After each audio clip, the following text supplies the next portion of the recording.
All right, last week was practice, and this week is game time. You have seen what AI can do when the stakes are low. Planning vacations, organizing your thoughts, learning new skills, all the things we talked about last week. This week, we're going to take the training wheels off a little bit. We're going to talk about 5 business AI hacks that'll make you money, save you time, give you the edge over your competition. It's not theoretical. These are real applications I use in my self-storage business every day. And if AI can transform a traditional, boring industry like self-storage, it can transform what you do. I'm Joe Downs. With me is Peter Swain. We're just a couple of successful idiots. One of us built a business storing other people's junk. The other one talks to robots for a living. I'll let you decide who's who. Our job is simple here, to show you how to think about AI and how to use some AI tools to put more horsepower behind your small business or help you start one. With that, Peter, let's step into the Hustle Lab and talk about a mindset shift. But before we do, Peter, let's talk about the shift, even the mindset shift from last week to this week. So I'm guessing some people listening are right now feeling a little nervous about, especially if they haven't even tried any of these personal hacks. But last week was safe and fun. It was all some fun stuff like planning a vacation. We even, my wife and I even started to do it again with some things we have coming up. So, but this week we're going to talk about business application. That's, it starts to get a little more either fun or scary, right? Because the consequences are actually real now. So what do you tell someone who's feeling a little nervous, a little anxious about actually starting to take these AI tools and apply it to some of the things they do with their business? That's a great question. And the first question I ask people is, what's more scary, staying where you are and your competition overtaking you, or stepping into something unknown?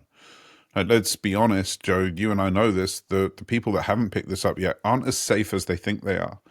But there are certain fears that we see come up when we talk to people all the time. They're worried they're going to try and make it work and they're going to look dumb, or they're going to mess up something that actually matters, or they're dependent on something they don't really understand. And those fears are keeping them from using AI where it could actually help them and help them in real, tangible ways. So how does somebody get past it? Well, the first thing is logic comes first, right? If you did what we said last week, you've already proved it can work. You saw it plan a vacation, organize thoughts, create learning experiences for you.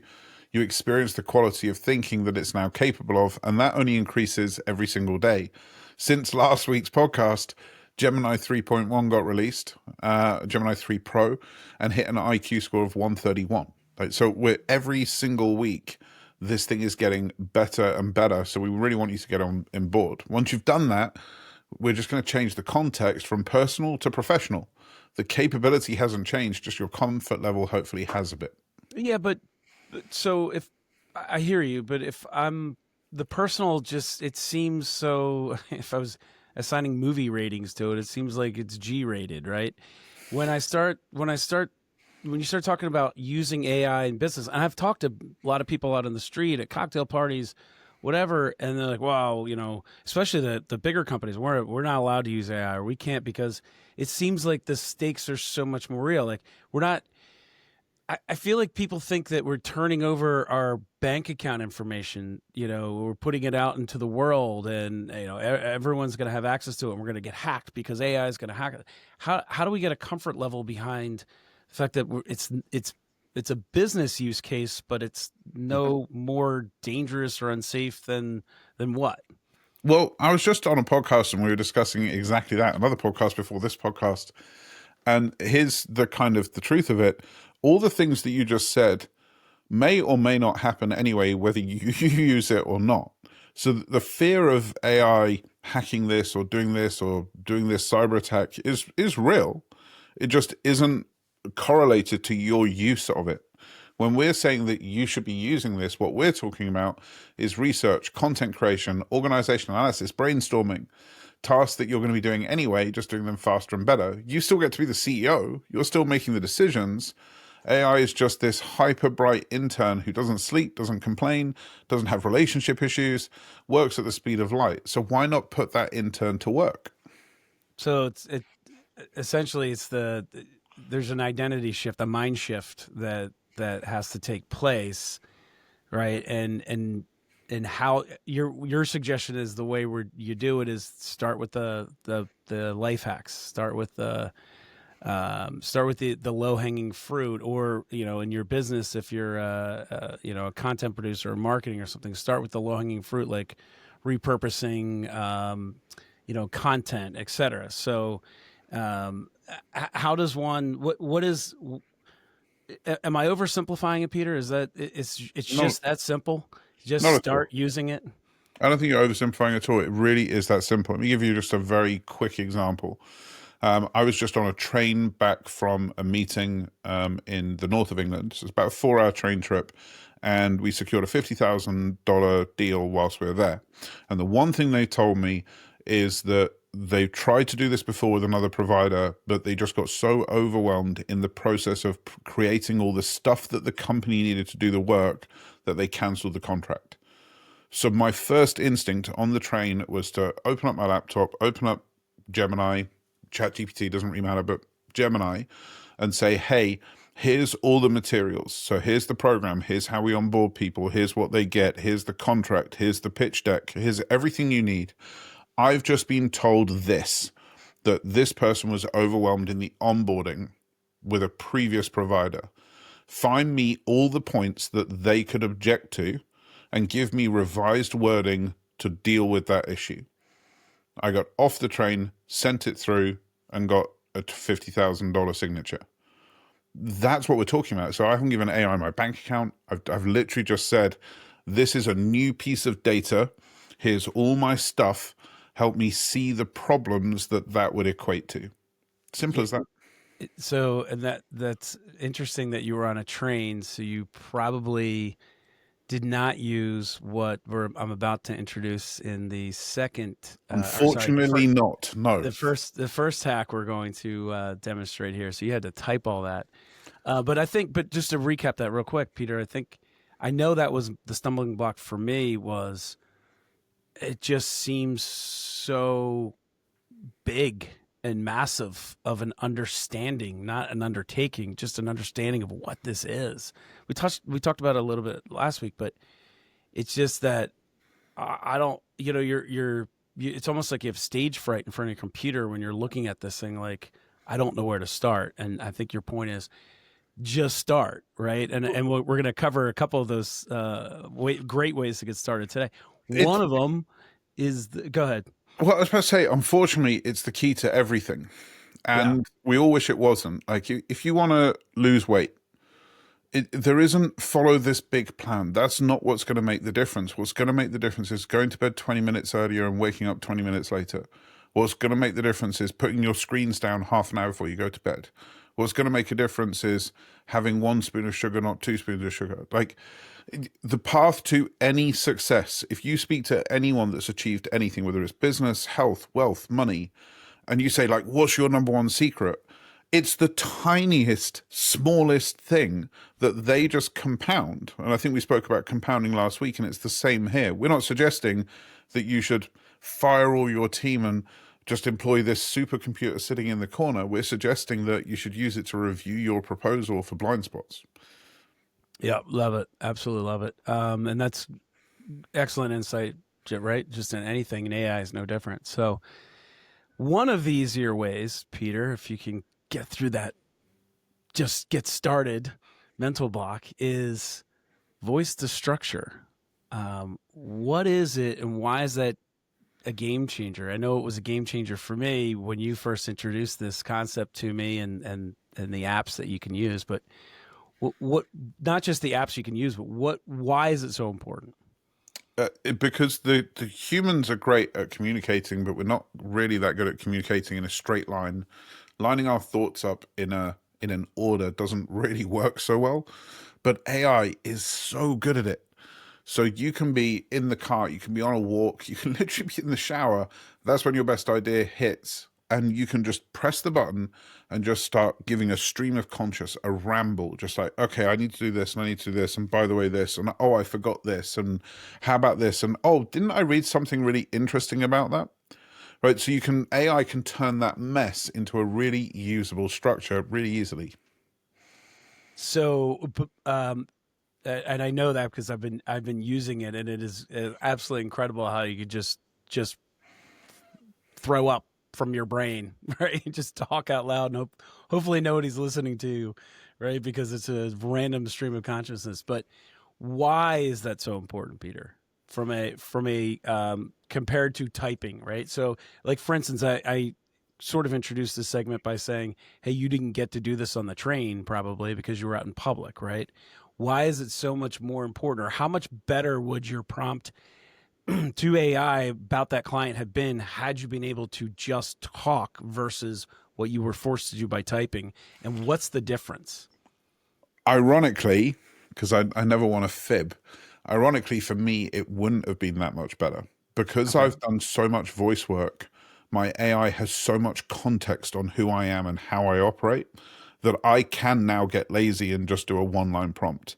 But it's because of the 1,000 hours I've done before that actually helps it. And so the clue was in there.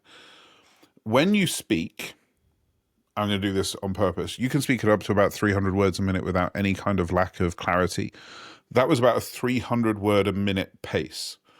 And when you're just auto talking, you can achieve those kind of numbers. The average person finds typing at 30 words a minute quite hard. So, just from a numerical perspective, talking is going to give you 10 times the output of typing. So, it's both of these things put together. It's the numerical, the quantity of stuff that can come out of your brain via your mouth, but also that fluidity just means more comes out. So it's just a crazy little hack to just get better, and to make it feel like a more natural engagement. And that was for intentional purpose, right? So you used it to, you came out of a meeting, you used it to or you typed it, but you could have, right? If you were private, you could have spoken to the AI, this the stream of consciousness. What about or let me share with you, and I would love your comment on this. One of the other ways I use it is sometimes, I got kids, right? I'm driving them all over the place. I do some of my best thinking when I'm in the car. A lot of people, it's in the shower. That happens for me too. I typically don't have my phone in the shower with me, but You lie. or You do wherever for that nowadays. matter. But you're in the car, and because I've actually moved my entire workplace to Google, so I've got Gemini, right? And I actually rearranged the apps on my phone.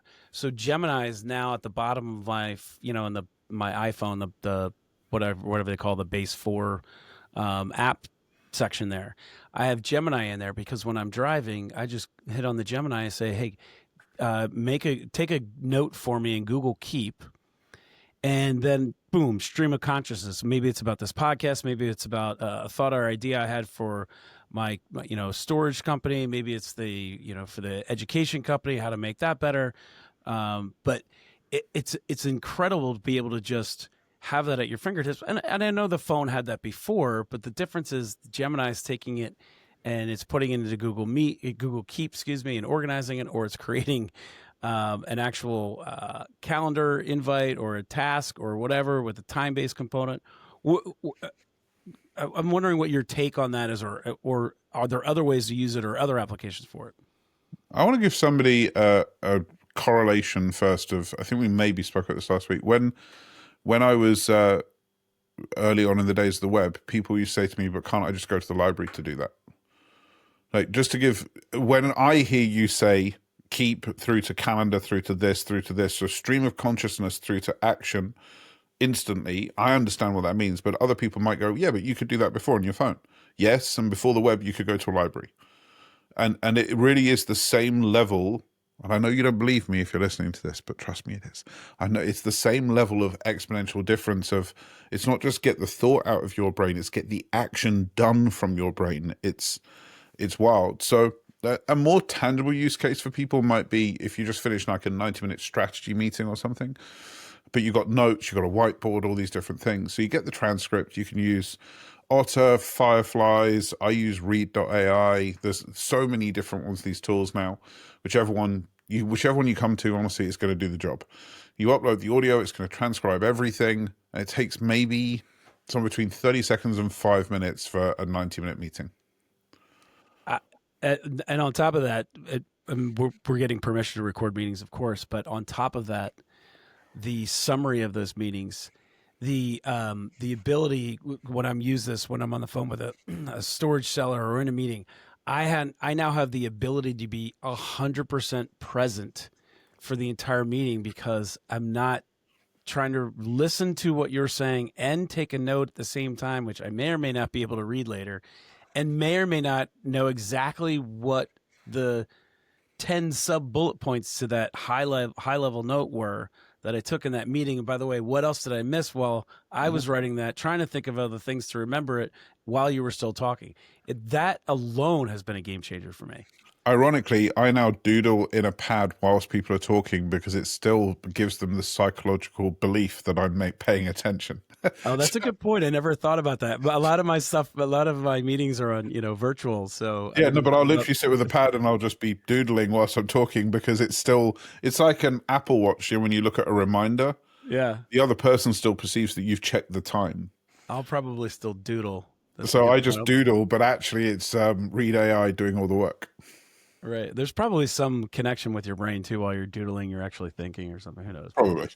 Um, all right. So here's hack number 2, and I think this one applies to, I don't know, every business, certainly any business that's in content production or sales or marketing, or which I think is every business. So, Peter, in fact, this is I'll give you an example. I'm about to launch on YouTube the Storage 100.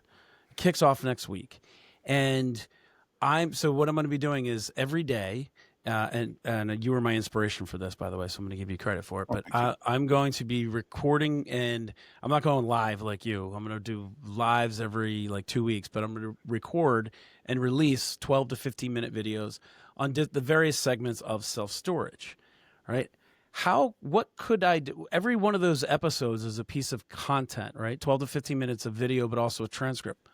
What could I do with that video or how could I should say this, how could AI assist me in multiplying the content that I create in each one of those, and what would the time savings look like? What are just some of the examples and how I could use it? Oh. So, I mean, every business, when you said hopefully this is every business, hopefully it is every business because every business essentially boils down to 3 buckets: marketing, sales, and operations. So marketing is a permanent for every single business that's up and running, which means that we need to get stuff out there. Marketing is how do we get our message out there at scale. So as long as you've got the core IP, and that can be the video, the transcript, anything like the core piece of knowledge and teaching, then you could use tools like Notebook LM to create a podcast. You could use tools like 11 Labs. You could create lead magnets, ebooks. You could create social media posts, blog articles, email sequences, text sequences, LinkedIn content. As of last week with Nano Banana 2, you can now create infographics. You can use VO3 to animate the infographic. I mean, the answer is really infinite. You could get from one transcript of one video, let's say 75 to 80 good pieces of content. That's incredible, and that's just a YouTube 100. That's no different than this podcast, right? It's different in that I'm presenting a topic, but it'll be a video of me sitting in front of a computer, essentially, maybe some PowerPoint decks, whatever. They won't be PowerPoint, I promise you. There'll be some sort of AI created decks, but that's my point is boring video, Peter. In your mastermind that I'm a member of, you demonstrated recently, I believe it was it called Weavy? Mm-hmm. Yeah. Yep. Just for quickly share with folks listening what that can do for just one interesting piece of video, right? Versus me in front of a computer, not a lot you can do. Although I imagine it would be better. What could you do if you're with what's a typical occupation that would have some sort of video that is created once, or a picture, and what could they do with it? So, well, let's talk about, again, this was also done on the train today. I took a picture of me and a picture of Liz, my wife and co-founder. I turned it into a cartoon representation of me, and I created a still for each slide in a pitch deck, 15 slides, and it took I don't know, it was about 8 minutes. Took you 8 minutes or AI 8 minutes? It took AI 8 minutes because I was dropping in and out of reception with Wi-Fi. So it would have taken about 45 seconds.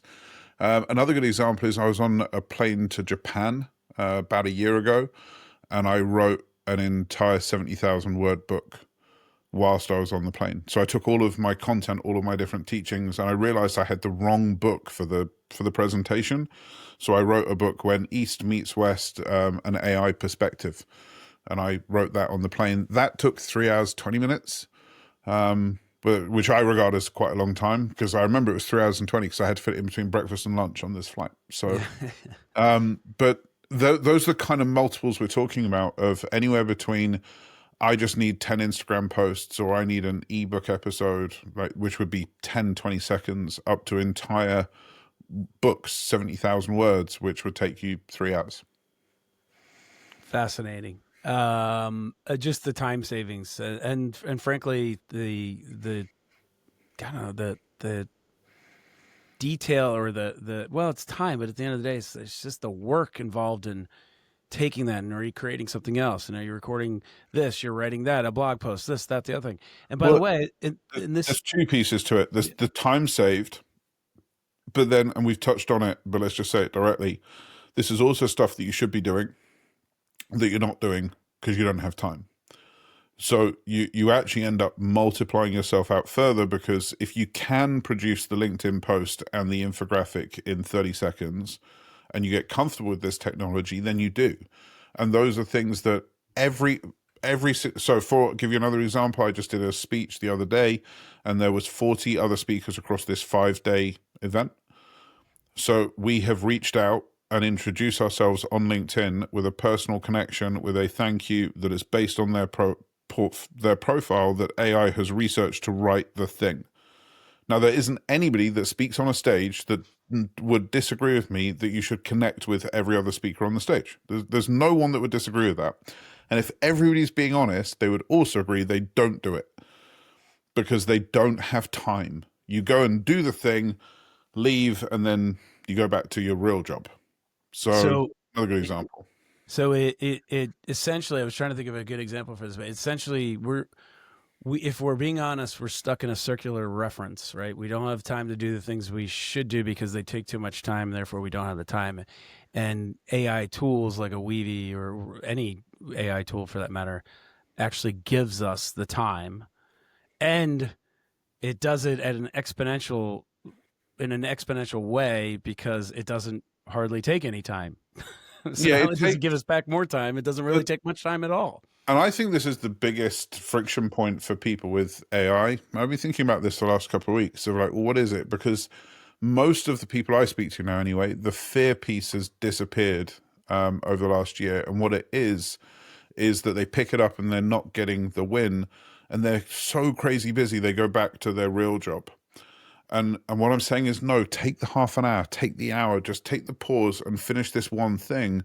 Because yes, today you're only going to save 5 minutes, but you're going to save that 5 minutes forever.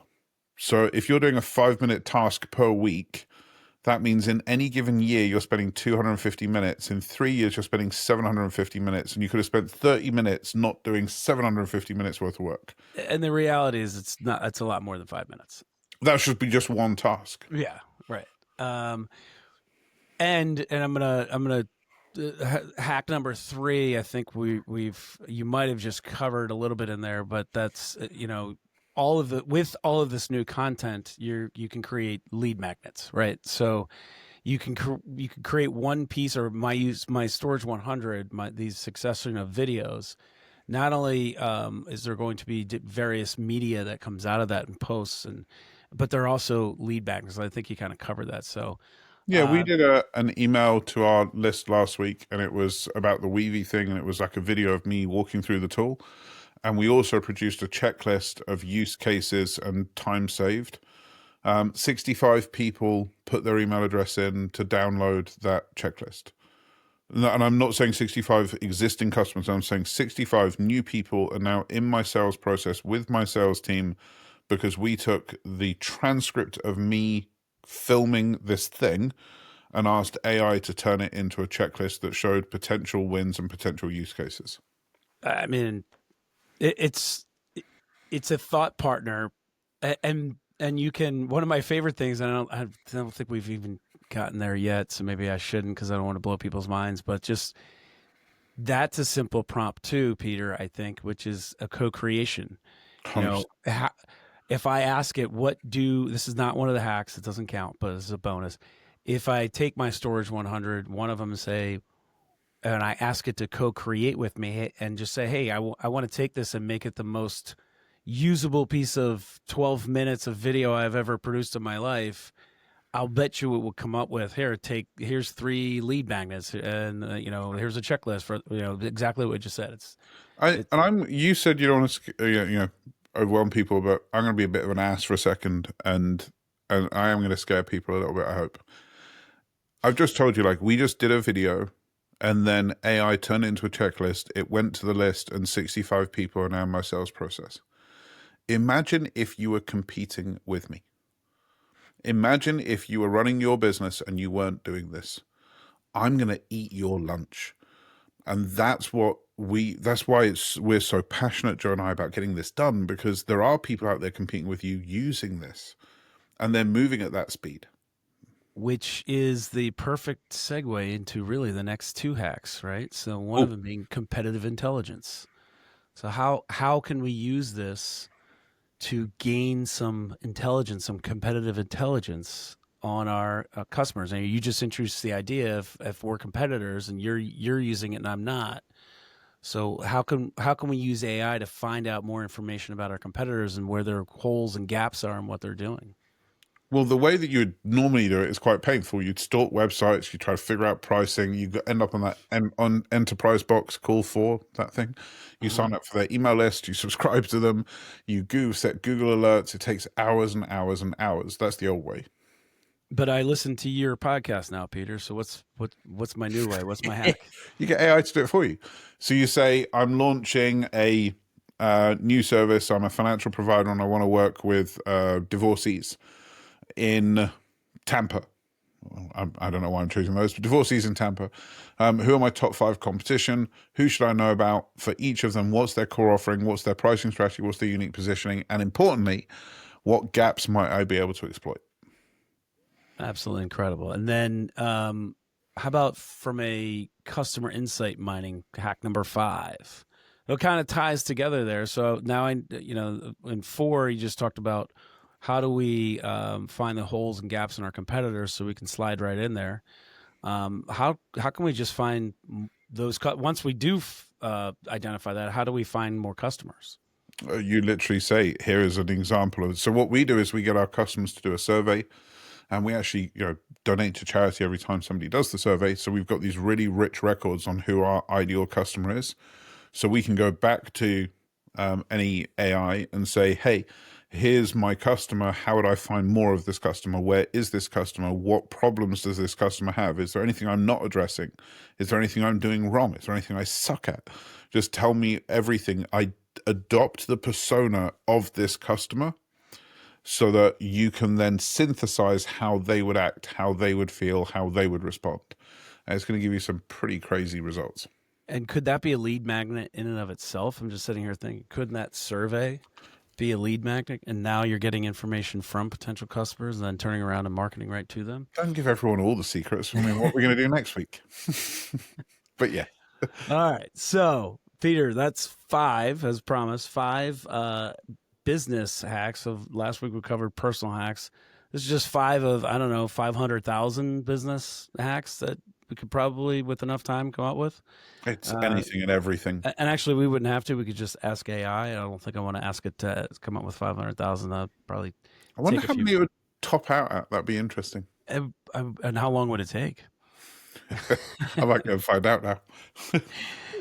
Anyway, look, here's just to recap. We covered, a mind shift, how you can turn 90-minute meetings into 2-minute summaries, create 20 pieces or more. What'd you say, 85 pieces of content from one recording, lead magnets, how to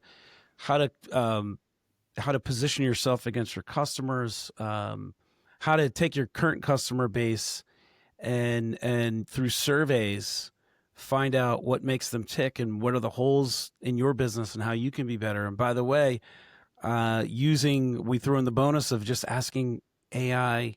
My favorite is Claude to co-create with you. So you could even do that with your customer surveys. I mean, a lot of value in this episode here, Peter. So I would. What's one message you have for the audience Well, I for think, anyone listening this week?